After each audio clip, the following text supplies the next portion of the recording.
গ্রাম পঞ্চায়েতে নিয়োগের জন্য অবশেষে বিজ্ঞপ্তি জারি হয়েছে, যেখানে 30শে জুলাইয়ের মধ্যে তোমাদের আবেদন করতে হবে।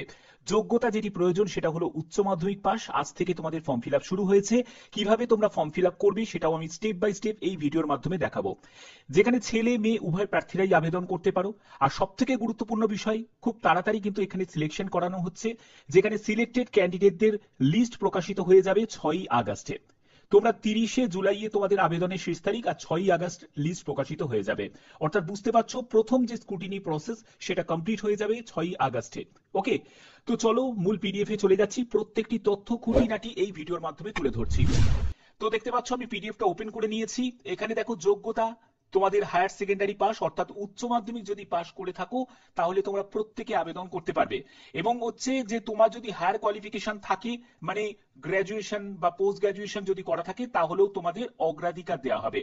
এবং দেখো এখানে অ্যাপ্লিকেশনের একটা ফরম্যাট তোমাদের দেওয়া হয়েছে, যে অ্যাপ্লিকেশন ফরম্যাটটা তোমাদের ফিল আপ করতে হবে। এখানে কিভাবে তোমরা ফিল আপ করবে আমি সম্পূর্ণ স্টেপ বাই স্টেপ তোমাদের দেখাচ্ছি। দেখো এখানে প্রথমে ক্যান্ডিডেটের নেম, যে আবেদন করছে সেই আবেদনকারীর নাম, তারপরে ফাদার বা হাজবেন্ডের নেম দিতে হবে, ডেট অফ বার্থ দিতে হবে, এবং তার জন্য সাপোর্টিং ডকুমেন্টস তোমাকে অ্যাটাচ করতে হবে। তোমার পার্মানেন্ট অ্যাড্রেসের সম্পূর্ণ ডিটেলস তোমাদের দিতে হবে, ডিস্ট্রিক্ট, তারপরে হচ্ছে স্টেট, সম্পূর্ণ ডিটেলসটা তোমাদের দিতে হবে আপ টু পিনকোড পর্যন্ত। তারপরে হচ্ছে কমিউনিকেশন অ্যাড্রেস, পার্মানেন্ট অ্যাড্রেস আর কমিউনিকেশন অ্যাড্রেস যদি সেম হয়ে থাকে তাহলে তোমরা ডু বলে এখানে লিখে দেবে। এর পরবর্তী হচ্ছে তোমাদের একটি পাসপোর্ট সাইজের এখানে ছবি লাগিয়ে দিতে হবে, দেখতেই পাচ্ছ। এবং পরবর্তী যেটা সেটা হচ্ছে তোমাদের এখানে মেল আইডি, মোবাইল নাম্বার তোমাদের দিতে হবে।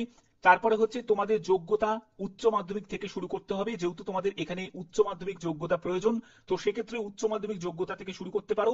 এবং তোমার যদি হায়ার কোয়ালিফিকেশন থাকে কোনো অসুবিধা নেই, তুমি হায়ার কোয়ালিফিকেশনও দেবে, কিন্তু উচ্চ মাধ্যমিকের তোমার কোন ইয়ারে পাস করেছো, তোমাদের কোন স্কুল, কোন বোর্ড থেকে পাস করেছো, টোটাল কত মার্কসের তোমাদের পরীক্ষা হয়েছে, এবং তুমি কত নম্বর পেয়েছো, কোন ডিভিশনে পাস করেছো বা ক্লাস পেয়েছো, সেটা তোমাকে মেনশন করতে হবে। গ্র্যাজুয়েশনের জন্য বা ডিপ্লোমা যদি থাকে তার জন্য কিন্তু সেম তোমাদের এখানে ফিল করতে হবে। এবং তোমাদের যদি কোনো কম্পিউটার নলেজ থাকে সেটাও তুমি এখানে দিতে পারো, বাট এগুলো কিন্তু ম্যান্ডেটারি নয়। যে যোগ্যতাটা সেটা কিন্তু হায়ার সেকেন্ডারি থাকতেই হবে। ওকে, ওয়ার্ক এক্সপিরিয়েন্স যদি থাকে তাহলে সেই ডিটেলসটা তোমরা এখানে মেনশন করবে। তারপরে হচ্ছে কম্পিউটার নলেজের ক্ষেত্রে যদি থাকে তাহলে কম্পিউটার নলেজে এখানে ইয়েস করবে এবং অ্যাটাচ ডকুমেন্টস তোমরা দেবে। যদি না থাকে তাহলে এখানে নো বলে লিখে দেবে, জাস্ট সিম্পলি নো বলে লিখে দেবে। ক্লিয়ার? এরপরে হচ্ছে এনি আদার ইনফরমেশন যদি দিতে চাও তাহলে সেটাকেও তুমি অ্যাড করতে পারো। তারপরে তোমাকে ফুল সিগনেচার করতে হবে, ডেট দিতে হবে, প্লেস দিতে হবে। এগুলো দিয়ে তোমাদের ফর্মটাকে ফিল আপ করতে হবে।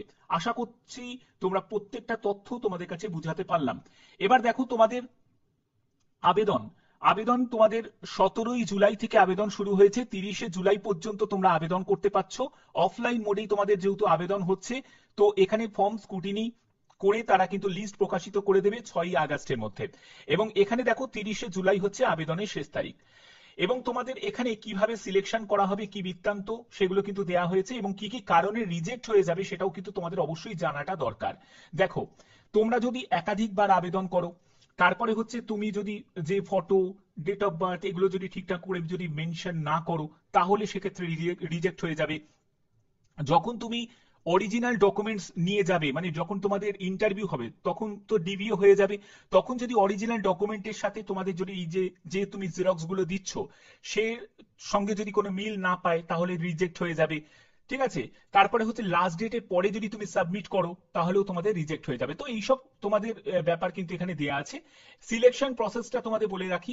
সিলেকশন প্রসেসের ব্যাপারটা ভালো করে বুঝে নাও। দেখো 80 নম্বরে তোমাদের একটি লিখিত পরীক্ষা হবে, তারপরে তোমাদের হবে হচ্ছে ইন্টারভিউ হবে 20 নম্বরের হবে, যেখানে 1:5 রেশিওতে ক্যান্ডিডেটকে ডাকা হবে, এবং 100 নম্বরের টোটাল তোমাদের পরীক্ষাটা হচ্ছে। এমসিকিউ টাইপের প্রশ্ন, 80 নম্বরে তোমাদের এমসিকিউ টাইপের তোমাদের প্রশ্ন থাকছে। ল্যাঙ্গুয়েজ হিসাবে তোমরা বাংলা ল্যাঙ্গুয়েজ পেয়ে যাচ্ছ। বেঙ্গলিতে তোমাদের 15 নম্বর থাকছে 10 স্ট্যান্ডার্ড, ইংলিশে থাকছে 15 নম্বর, অ্যারিথমেটিকে থাকছে 10 নম্বর, জিকের ওপর থাকছে 10 নম্বর, এবং হচ্ছে সেলফ হেল্প গ্রুপ রিলেটেড প্রশ্ন থাকবে, সেটা হলো 30 নম্বর। এটার জন্য তোমরা গুগলে একদম সার্চ করে নেবে যে এসএইচজি রিলেটেড তোমাদের কোশ্চেন সার্চ করবে, তোমরা পেয়ে যাবে। এবং তোমাদের বিতে দেখো ইন্টারভিউ হবে, 20 নম্বরের ইন্টারভিউ হবে। ওকে, তো এখানে অফিসিয়াল সাইটের আমি লিংক ডেসক্রিপশনে দিয়ে দেবো, তোমরা সেখান থেকে ডাইরেক্ট ভিজিট করে এই নোটিফিকেশনটা চেক আউট করে নিতে পারো এবং তোমরা যদি আবেদন করতে চাও তো আবেদনও করতে পারো। এখানে বলছে ইন্টারেস্টেড ক্যান্ডিডেট তাদেরকে সাবমিট করতে বলছে যে তোমাদের প্রোফর্মাটা যেরকম দেখালাম তার সঙ্গে সেলফ অ্যাটেস্টেড যাবতীয় ডকুমেন্টস গুলোকে অ্যাটাচ করে তোমাদের পাঠাতে হবে। পাঠানোর জন্য তোমাদের ঠিকানার সম্পূর্ণ ডিটেলসও তোমাদের দেওয়া আছে। এছাড়া তুমি এখানে স্পিড পোস্ট বা রেজিস্টার্ড পোস্টের মাধ্যমেও পাঠাতে পারো।